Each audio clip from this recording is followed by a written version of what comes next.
All right. Hey, everybody. Welcome to Critical Conversations, live from Denver. It is Friday night, and as you can see, I am joined by my beautiful wife, Melissa. Hello.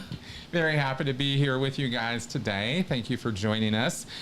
We know you have many options in your streaming services, and we are happy that you have selected So us. much streaming. So much streaming. So many things to watch out there.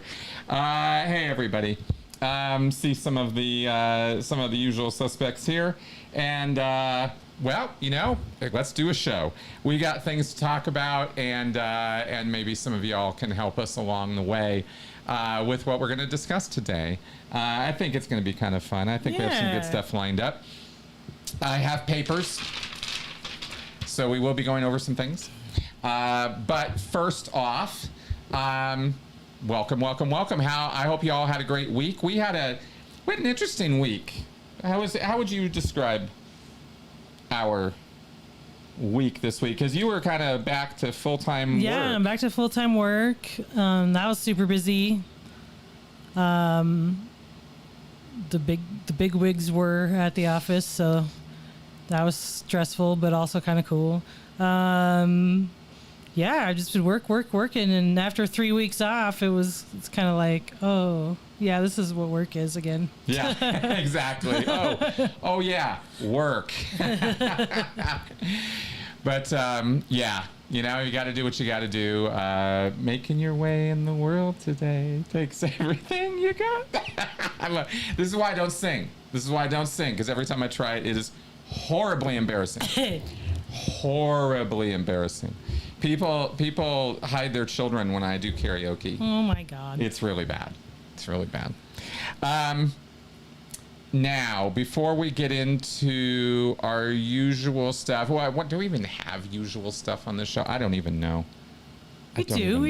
You know, the quote, the cam. Yes. Well, I was going to say your quote. Could you? We have a quote for you. Mel has selected our topic this week, of course, being the healing power of normalcy. Let me go ahead and say right from the get-go here, what am I talking about? We're going to talk about negativity and positivity, and we're going to talk about attitudes and recovery.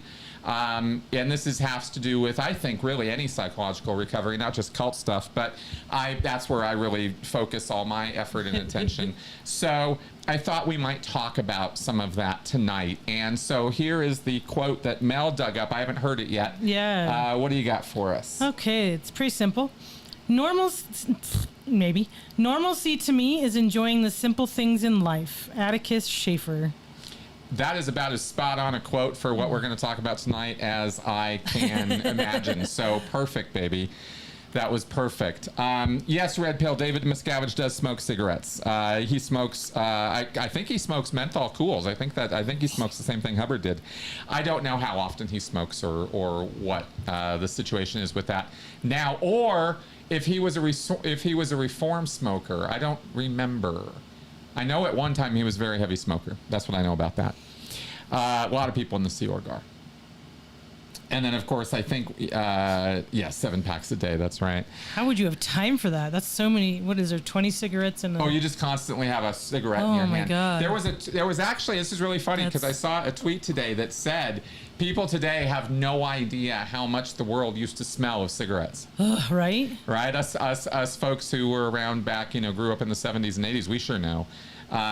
Even the 90s for a little while, it was like, you still out. you still had smoking sections in restaurants and that's right. places where you could smoke inside and stuff. That's right. It wasn't until the 90s it became illegal. Yeah, and then in the early 2000s, it really went nuts. Do you know how I keep track of that in my head? Is because, okay, let me see if I can paint this picture for you guys. I think you'll enjoy this. So when I was in the Sea Org, in Los Angeles at Big Blue at the PAC base, there's a very large space that is the main mess where all the crew eat, and they eat in shifts. So the ASHO crew will come and eat, say 5 to 5:30, or 6 to 6:30, where the how does that go? Hang on.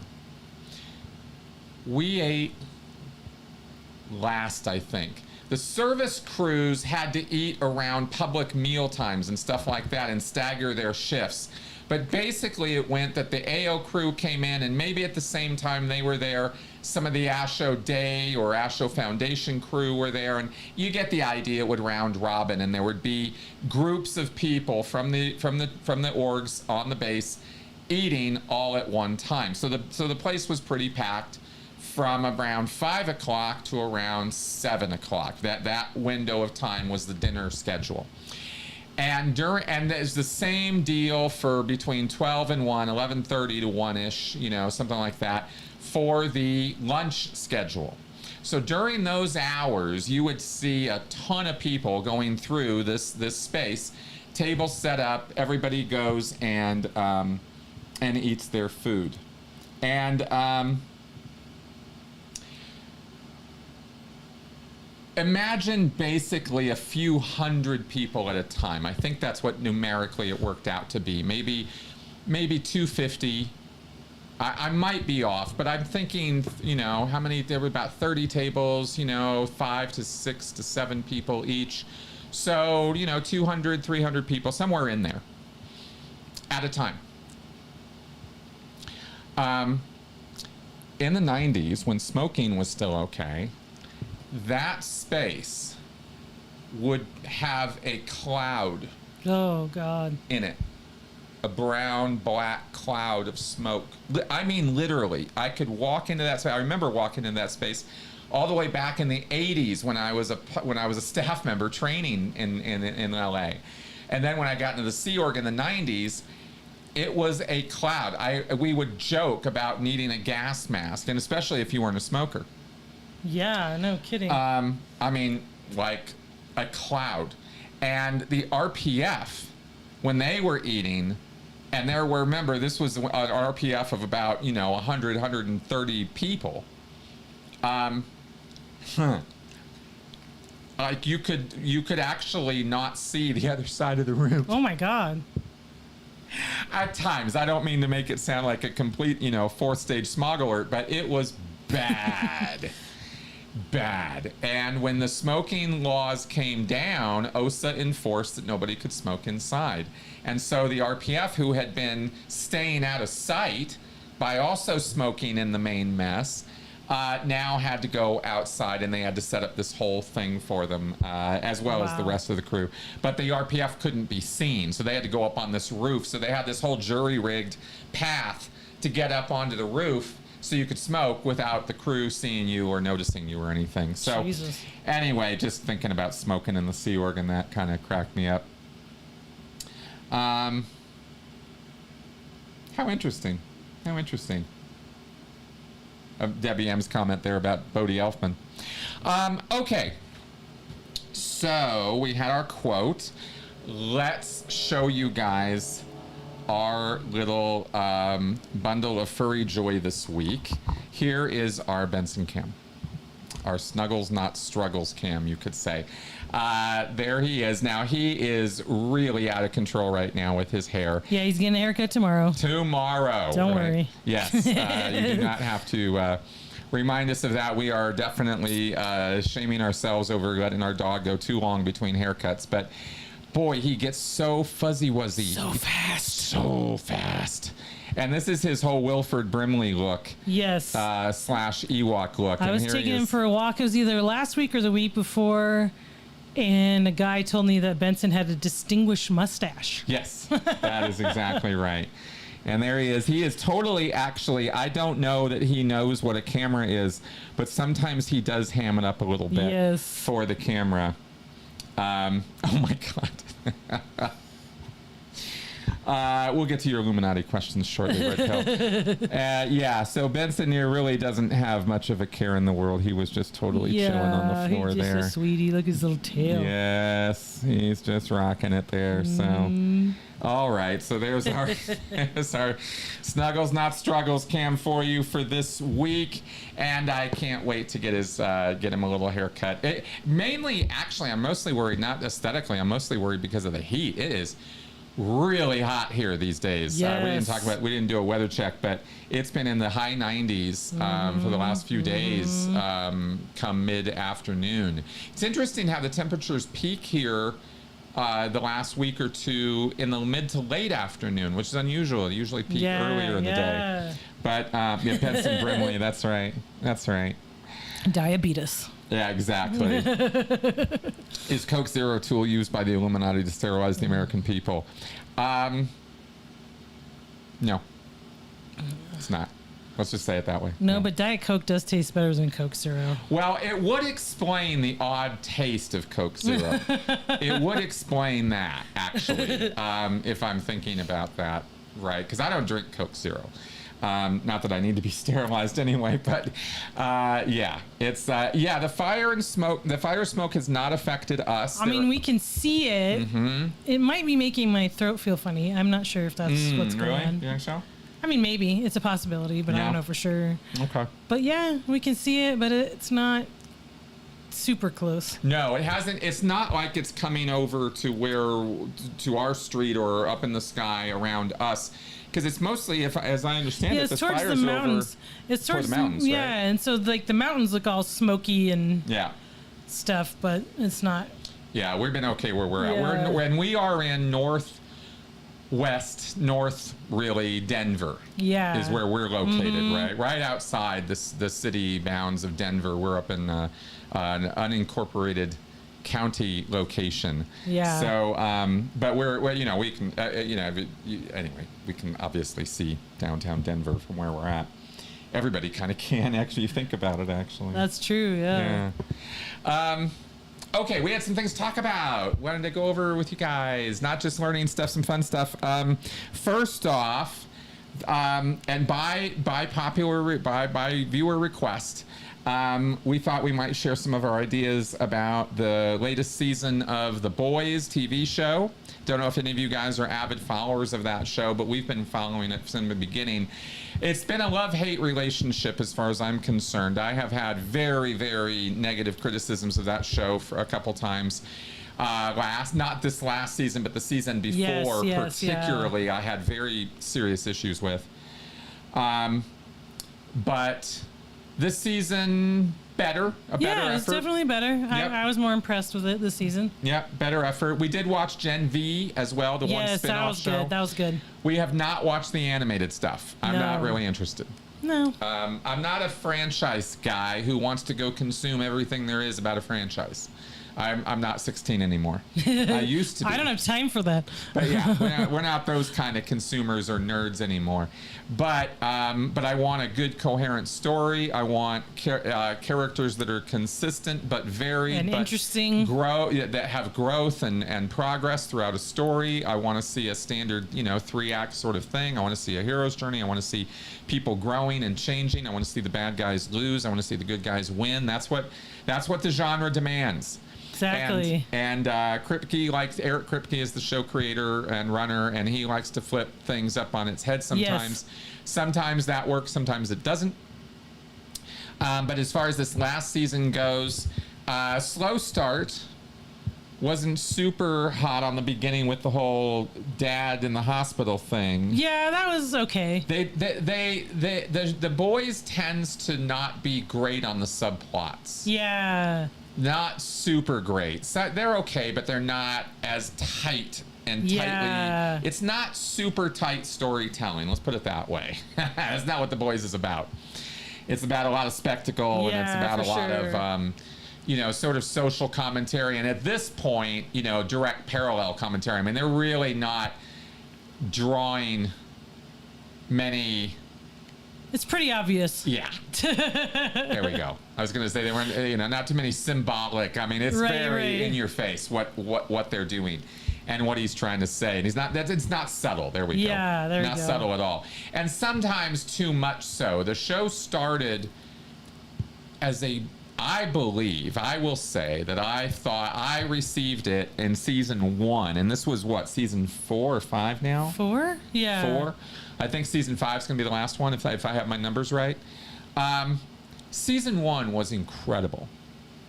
simply out of the park. I mean, yes. Homelander was terrifying. You know, the idea of a bad Superman and what he could really do if he was like, you know, you're right there next to him. Like, oh my God, you suddenly realize your life is in danger with this man, right? Or this superhero.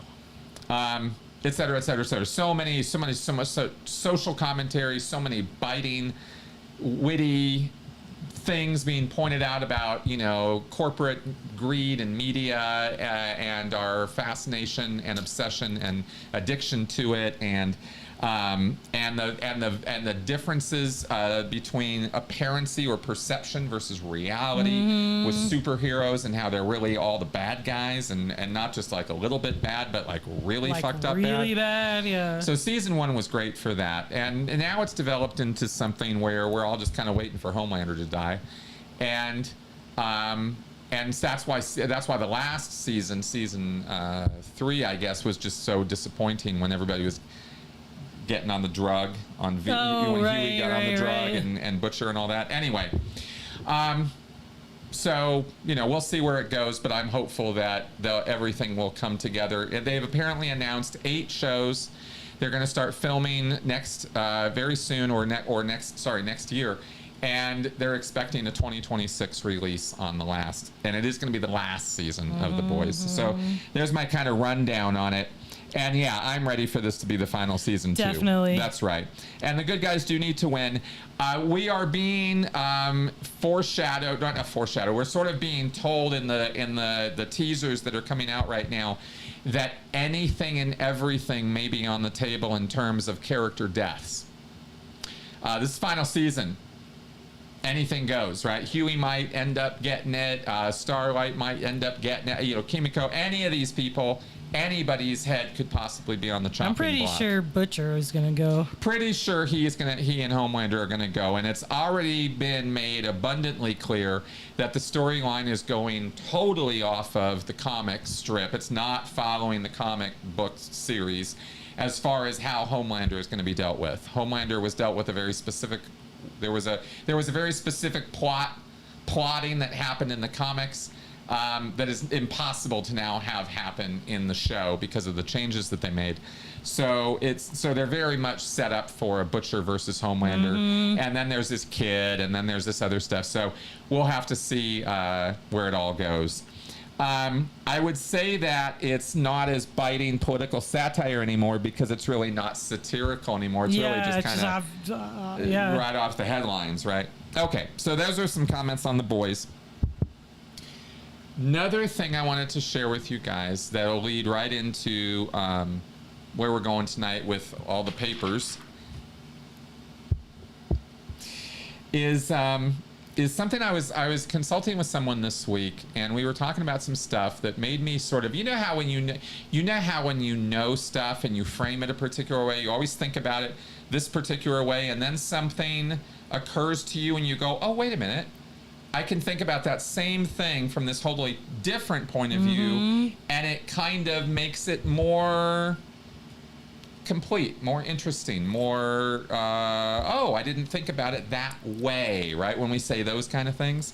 I had one of those kind of moments in regards to emotions and cognitive dissonance and the way our brain processes stuff. And I thought it worthwhile to share this with y'all. Am I normal? No, definitely not. No. Does normal exist? No. No, not at all. Yeah, there's no such thing as normal. It's a construct. Just like there's no such thing as the best or the worst. Right, exactly. They're just constructs. Okay, but check this out. Okay? Check this out. Emotions. Okay, we have, when I have thought about habits, habitual thoughts or routines or ideas that I have that are sort of welded in place, I've always thought of them in the realm of thinking, or, you know, I think in words as well as voices and sounds and pictures, and I got a very wild mental life. It's a very energetic one. It's not a quiet, stilted, No, I totally understand. My mental life is pretty chaotic as well. Yeah, people who say, you know, I don't hear voices or I don't think in words or whatever. I can't Pictures, relate. yeah, Or yeah. pictures. There's almost nothing else but that going on up here. Exactly. As well as an awful lot of conceptual thinking with idea. I don't have a picture of that represents love. When I think about love, I start thinking about feelings and emotions and things like that. And that's sort of the distinction here, where I don't think about habits as emotions. It never really occurred to me that we could have emotions that could be a habit we have, like an unthinking kind of thing, kind of like prejudices or biases, right? We habituate to them and we don't even think about it anymore. It's just, this is the lens we look at the world through. And how would it be any other way? It's those kind of things. Every one of us has these ideas. How could it be any other way than the way I see it? Those are the kind of habits that we have. And emotions, emotional reactions, and responses to things can become habitual. And I think that's an interesting point, because there's things that happen as a result of that. Like, for example, if we are feeling creatures who think, and we're not thinking creatures who also feel. We lead with our feelings. Oh, for sure. We lead with our emotions. They come first. The emotional response happens, and then the frontal lobes kick in to justify, explain, rationalize why we feel the way we feel. This is why trauma can be so overwhelming, is because you sometimes can't cope with or deal with a way to explain how you feel. It doesn't make any sense. Because that never existed for you before. Right. And why, confusing, anyway, and other things can be very, very confusing or overwhelming or, too much for me or whatever. What are we saying? We're saying that we're not able to process or think about or tap down or deal with this or contain this emotional response we're having, this that's going on in us. And we're going to lead with those kind of reactions in our lives. And that's bad enough when they become triggered. We call it getting triggered, right? You have something happen and I'm triggered. You triggered me. They triggered me, right? But sometimes we enter into situations or circumstances in our life where something happens. We get, I don't want to even use the word triggered. I just want to be reminded. In Scientology, they re-stimulate it. But I don't mean it just in that sense. But something reminds us of something, and just habitually, I don't like that. Negativity. Right?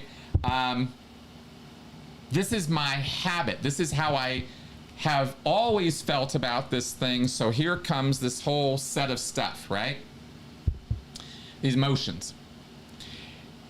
And then you feel this particular way, but you don't see. But the thing about everything I'm saying here is it's not like we're thinking about this when it's happening. Right. I probably could have thought about this more, but I'm just trying to say that when emotions come in, even ones that we have on automatic or on habit as a response to something, when our thinking then kicks in to justify that, sometimes it doesn't make any goddamn sense at all. And I think we're seeing an awful lot of that in the world on social media these days, where you wonder, how can somebody say that? How can somebody think that? I don't think they are thinking too much about that. It's just the habituated motor response, the automatic writing that occurs when these emotions come into play for them, because they're rage-filled or they're anger-filled or they're upset for some reason. And a lot of this wrapped up around ideology right now, politics, right? But cult members, this very much applies for cult members. Their emotions are twisted into pretzels all the time, and they have to explain away why they feel ways that they don't understand or they can't process. And I think that's where I was trying to go with this, is that it can become a very powerful experience. To have these emotions that you don't understand why they're there or why they're happening, and you're having to catch up to try to explain it, and the explanations fall short, you know. And I think there's something there to be looked at for us in recovery, and looking at those times in our lives when we're so confused and upset and feeling so weird about our own sense of why we feel the way we feel. I think that's weird, but I think it's worth commenting on. I hope that all makes sense. I don't know if it does, but I hope it makes sense. It does. Okay. To me. Okay, good. I'm looking over here for Did it make sense? Does it make sense? Okay, good. Okay. So, one of the things, now getting into the main line of the show here today, one of the things that I don't think Trump needs to decide if he's a psychopath or a sociopath. I think he's both. Yeah, I don't think I don't know that it's always an either or. Okay, same with Kamala with the black and Indian thing. You believe this stuff? You believe some of this rhetoric that's going on right now? Isn't it wild? After last week's show, I'm sure you guys got the idea that we're a lot more hopeful in this household than we have been in quite a while. Yes. And this last week has not done anything to abate that. I am pumped right now about the energy that is being brought to our side of the political fence, and I'm very, very, very happy to see it. It has been a long time that this has not been the case. We haven't been excited in a while. I mean, no. It's like we weren't this excited for Hillary. We weren't this excited for Biden, you know, but like people are pretty excited for Kamala. Yeah. They're very, very excited about having something that is a rational alternative to the crazy that has been, and how the crazy just gets crazier in response to this. It's a strategic, you know, Buttigieg, one of the guys who's on the short list for VP, right, commented that quite correctly, that this bluster and outrage and insult sort of propaganda that comes out of the Trump campaign specifically is a strategic decision. It's not just off the cuff that this all happens. These guys are doing this on purpose. And you have to at least question, what about that is appealing? I don't understand it. I don't. But I get, you know, anyway, we're not going to get too far down that rabbit hole today. I get where people are at, but it's just really wild, right? Thank you, Fluffy Wicket, for putting that into an encapsulation that makes sense to me. Thank you. You know how sometimes when you're talking and you're like trying to get this concept across and you don't think it's working, and somebody goes, no, you mean this, and you go, yes, that's exactly what I mean. Thank you. Thank you. Okay. So where I want to go today in talking about the subject of recovery, and we talked a few weeks ago or a couple months ago about resiliency, and this has more to do with that than it has to do with, you could say there's a positive and a negative side to addressing a post-cult or a post-coercion experience, right? You have to deal with the trauma, you have to deal with the education, you have to find out what the fuck just happened to you, and you got to sort it out for yourself. One way or another, recovery basically is that, in a really raw, you know, sort of just blunt way. That's how I think about recovery, is just figuring out what the fuck happened to you and figuring out how to deal with it. Whether that's therapy, education, support systems, readjusting your life, rethinking your principles, your morality, you know, reworking your emotional responses, learning something about cognitive behavior and your own thinking and how that works. I mean, there's a lot of good stuff that can happen to a person, or that should happen to a person in the process of doing this. But we tend to accentuate, even in everything I just said there, we tend to accentuate the negative side of this an awful lot. An awful lot. I mean, how many videos are there about narcissists out there? Versus how many videos are there about people that you can, about the characteristics and traits of people you can count on or rely upon?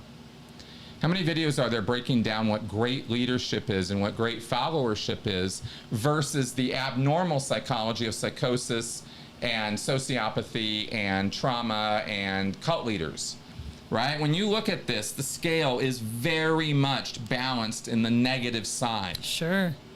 And there's very little, there is plenty out there. I mean, when I say very little, we're in a big wide world. There's a lot of books and a lot of work out there, but we got to remember for ourselves as cult survivors or as survivors of trauma, that it's on us to balance our life because we come out of a very unbalanced situation.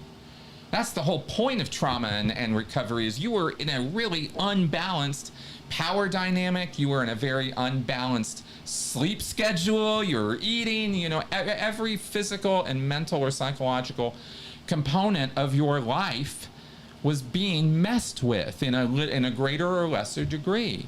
And to the degree you were in the group or in the relationship with the predator is the degree that your life got messed with and the amount of time you were involved with it. Those are your factors, right? So you want to bring balance back to your life. That's a vital part of recovery. And if you spend too much time, and I speak from so much personal experience with this because my life is steeped in negativity. It's why I study all day. So I'm talking to myself in a mirror right now, and I'm looking at the camera just as much as I'm talking to you guys and reminding all of us that you've got to give your brain and your emotional life some breaks away from all that negativity. Even if it's healing and remedial and something you're doing to fix yourself, great. I'm not saying don't do it. I'm saying bring some balance into your life. For every hour that you're spending in therapy, spend an hour making a cake, watching a cartoon, doing something, going shopping, whatever. Going shopping, doing something for yourself that you think of as very positive, as fun, as enjoyable, as not stressful. It's not going to stress you out getting to there. It's not going to stress you out doing the activity. You know, I'm not talking about going to Disneyland. That's the last thing you should do if you don't want stress in your life. Right? No kidding. Right? Standing in line in Disneyland. Ugh. Yeah, no, not shopping. But something, a whole group of things, right? We make lists. We love making lists of things that traumatize us, things that trigger us, things that are hard for us. Well, at the same time, also make lists of things that bring you joy and happiness and things that make you de-stress. Do you know what those things are? Do you have an allowance in your life for those things? And then not just do you know and is there time for it, but are you taking that time?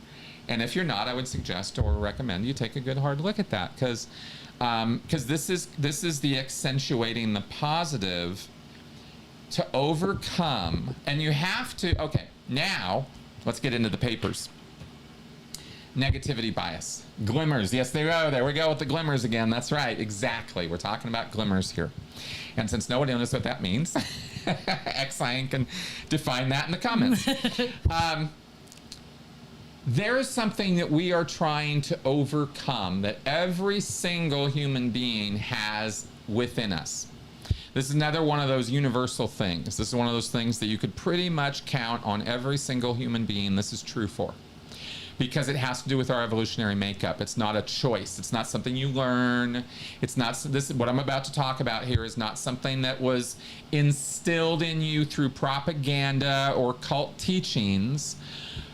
Those things can only ramp this up to make it even worse. But it's already pretty bad. And what I'm talking about is called negativity bias. Right? We've talked about this. Negativity bias is a psychological phenomenon where negative events, emotions, or experiences have a more significant impact on a person's psychological state than neutral or positive ones of the same intensity. Now, we don't know anything about this here in this household. Nope. We have a little story for you coming up. But I want to make sure we're clear on what this is because it's really, really important that every single trauma survivor or cult survivor understand that within you and from birth is a negativity bias. It's just part of our makeup. This bias means that people tend to focus more on negative aspects of experiences, give them more weight in decision making, Yep. and remember them more vividly than positive experiences. Isn't that interesting? Evolutionary purposes. And we're talking Yeah, we don't want to feel that bad again, so yeah, exactly. you know? There's so many reasons for this. There's a lot of layers backing this up, right, in your brain. But the fact is it exists. Whether you agree with it or not, like it or not, want it or not, it's there. It's there so it can help you survive. But when it comes to our day-to-day decision making and how we go about making our decisions, this can very heavily get in your way if you're not aware of it and you don't counter it from time to time. Sometimes it's there and it's perfect and it's exactly telling you exactly what it should be telling you. Other times it is like the Debbie Downer. Wah, wah, right? It's that kind of thing. I think I even have a whomp whomp sound. So it's that like, ugh. Okay. What am I talking about, right? Okay, here's a couple of examples of negativity bias in action so you can see what we're talking about. I think most people already kind of have some idea of this, and we all know about this one. News consumption. Oh. People often pay more attention to negative news stories, such as crimes, disasters, and scandals, than they do positive ones, right? Good news versus bad. You look in vain sometimes for good news on your news feed line, or as they say, doom scrolling. Yes. Why do they call it that? Because of this. Mm-hmm. This is because negative events are perceived as more critical or urgent, potentially affecting one's safety or well-being. That's exactly right. It is called threat assessment. And your brain is constantly doing it. No matter, even when you're asleep, your brain is doing it. It's constantly on. There is no off switch for your brain's threat assessment, unless you're really like in deep, deep, deep surgery. So your brain is always processing not only what is a threat in my environment, but what could be a threat in my environment. And from those calculations, when you then add on top of that, I mean, it's bad enough that we're already always doing that, but then you add trauma on top of that, which we all have in one degree or another, and you start adding heavy trauma on top of that for the kind you get from, complex PTSD.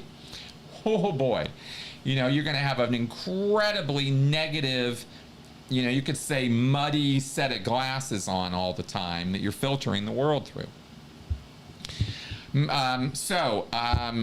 As a result of this news consumption negativity bias, for example, as a result of this, media outlets tend to highlight negative stories, knowing they will attract more viewers or readers. See, I blame media companies 365, 7, 24, all the time, all day, every day.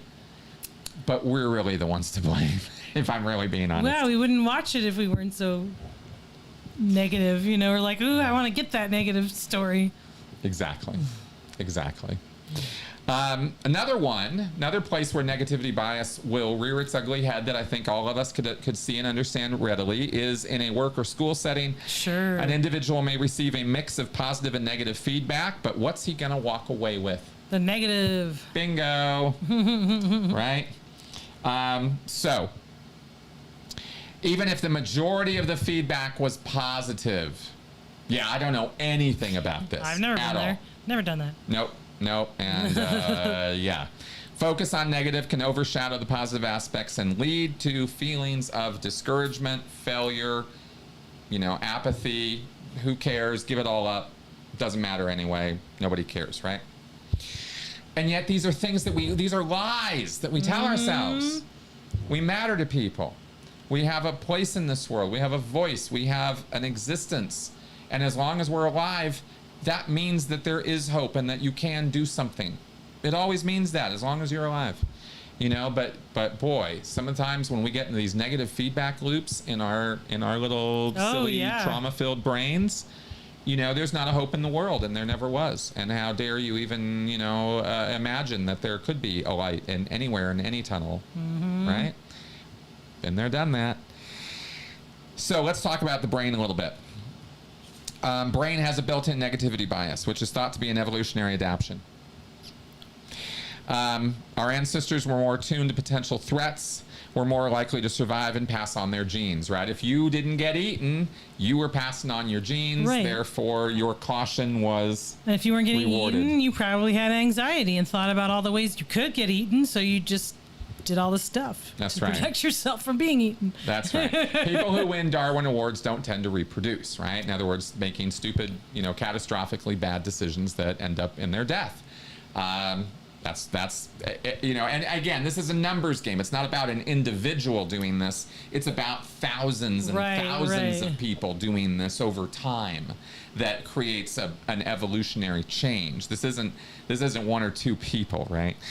Now, neurologically, right, if we really want to go deep a little bit here for a second, the amygdala is the part of the brain that's a part of the brain involved in processing emotions. There's a whole limbic system in here. And the amygdala looks like it plays a pretty powerful role in this. It's strongly activated by negative stimuli and also by novelty and newness, because it's got to assess, is this a threat or not? And if something could be a threat, then it's going to be default to a threat until it's proven not to be a threat. That would be a very, very common sense computation for a survival-oriented brain to make, right? You don't assume innocent until proven guilty. You assume exactly the opposite of anybody or anything coming into your environment. The heightened sensitivity, so additionally, negative experiences are often stored more vividly in memory because of their emotional intensity, making them more easily recalled than positive experiences. And that one was something I learned today. I did not know that. Overall, negativity bias can influence various aspects of human behavior, including decision-making, social interactions, and emotional regulation. Right? See how that works? While it has roots in our evolutionary past, understanding and managing this bias can help people make more balanced and rational decisions. Now, here's the percentage. This is called the negativity effect. It's a rough calculation, and I have said this before, but the way it works is negative experiences can be up to 5 times more powerful or impactful or memorable than pleasant experiences. 5 times.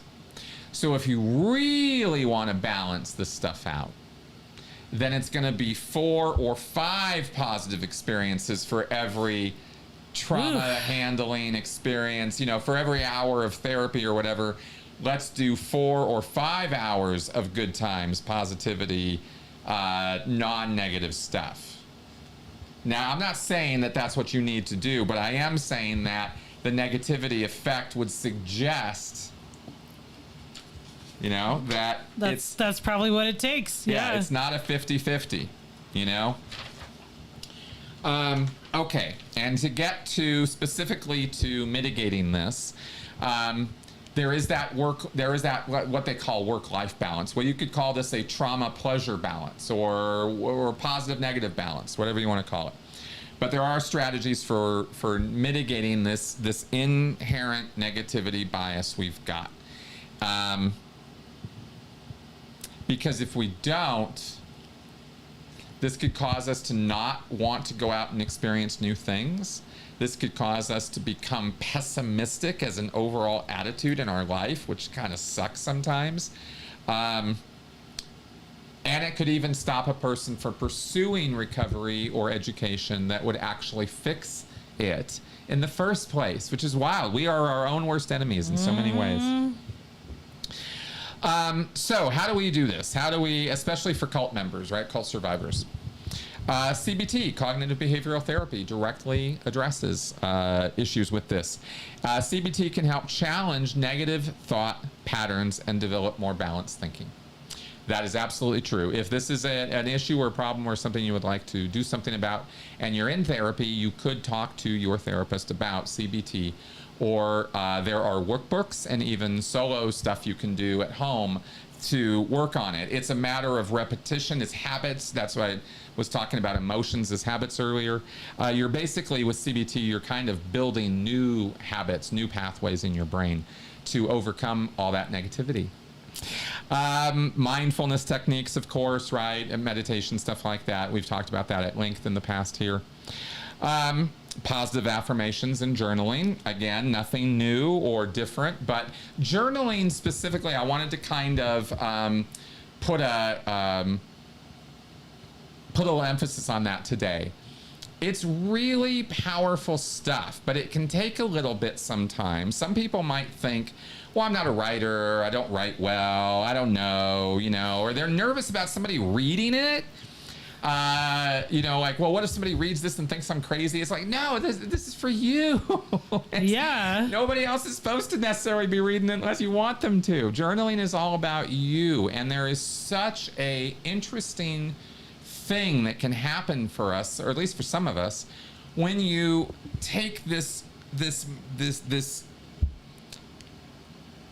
bundle of thoughts and emotions and feelings and angst, and just start writing it down, just one word at a time, just one phrase at a time. It doesn't even have to be coherent.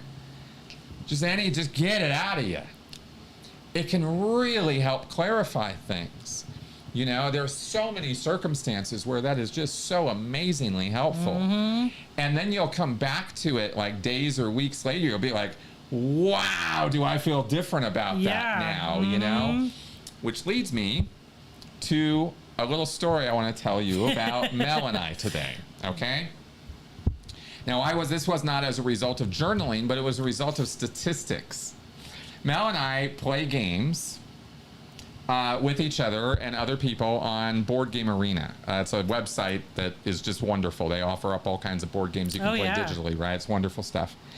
And we got a lot of board games here at home that we play, but sometimes we like the computer to just do all the setup for us. and then you don't have to clean up. That's right. Plus, there's games on there we don't have to buy because we can just go play them there. It keeps statistics. There are tournaments and competitions, and there's ELO scores that everybody gets on each individual game you're playing, and you can really be great at one thing and bad at another, whatever. Point is, there are statistics, game by game by game, every single person you play. So guess what we found out today? Well, Mel, sometimes, how would you describe it?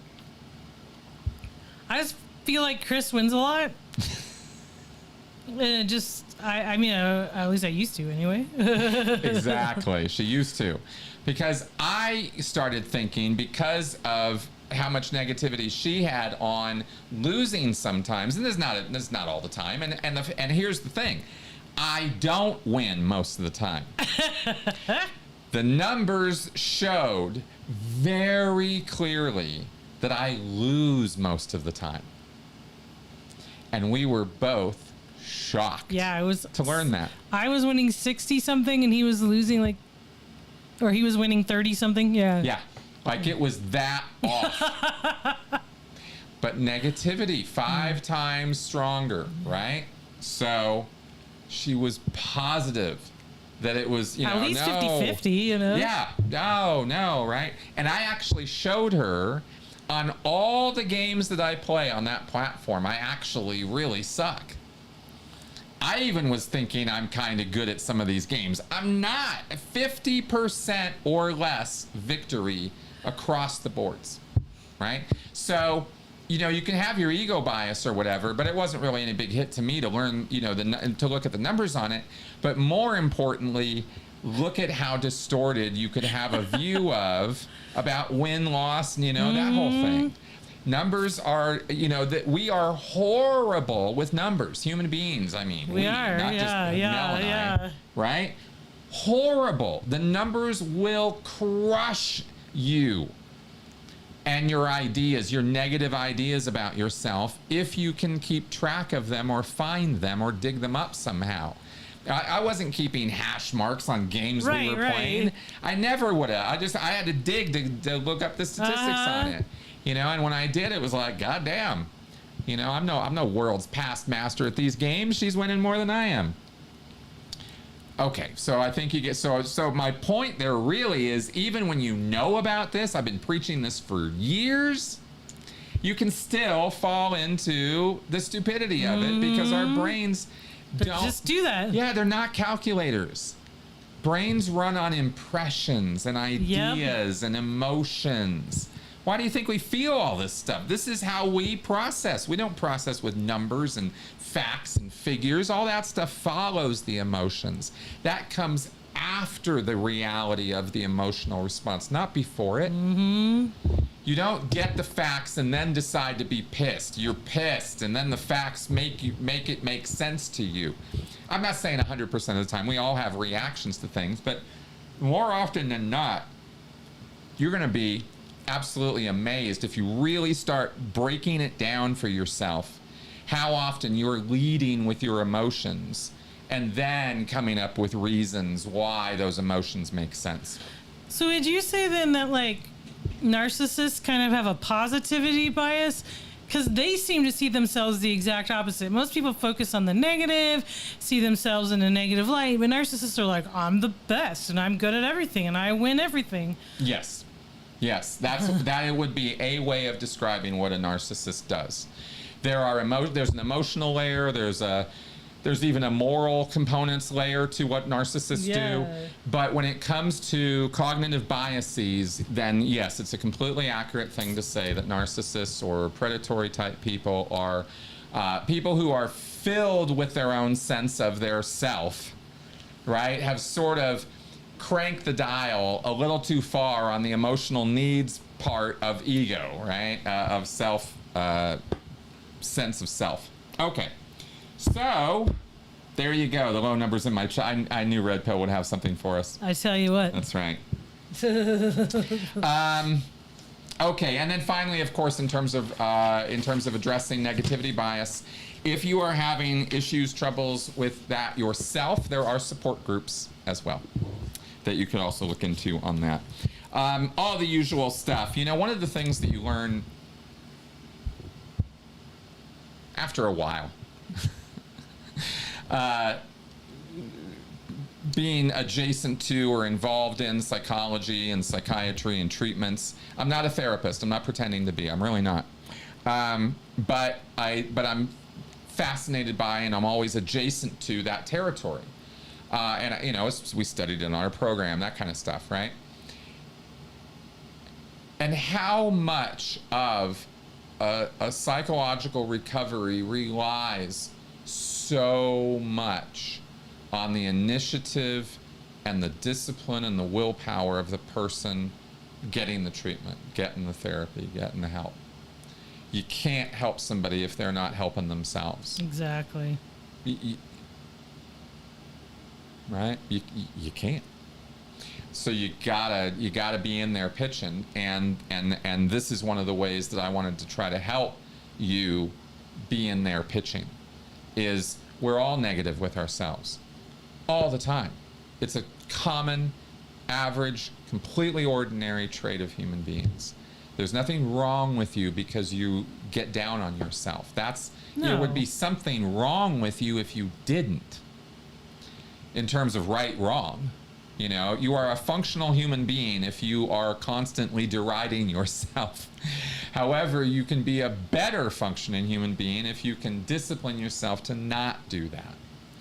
And that's what I'm suggesting here today, is that there are ways and means of going about figuring that out for yourself, and it's well worth the time to do it because you deserve a positive life. Yeah. You know, you deserve to be the best version of you. And I think that this has a lot to do with that. Yeah. Okay, guys. So I think we should probably move toward wrapping up the show. Mel, do you want to bust out one of our critical thinking cards while I tell the wonderful folks at home? The podcast tomorrow, we are back this week. Speaking of Cults podcast is coming up tomorrow. I think you guys are going to love this show. I sure did.